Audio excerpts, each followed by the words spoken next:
ग्रन्थगीताय ग्रन्थगेयाय ग्रन्थान्तरात्मने गीतलीनाय गीताश्रयाय गीतवाद्यपटवे गेयचरिताय गायकवराय गन्धर्वप्रियकृते गायकाधीनविग्रहाय गङ्गाजलप्रणयवते गौरीस्तनन्दनाय गौरीहृदयनन्दनाय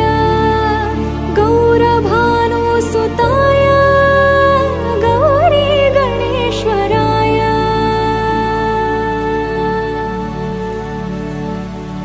गौरीप्रणयाय गौरीप्रवणाय गौरभावाय धीमहि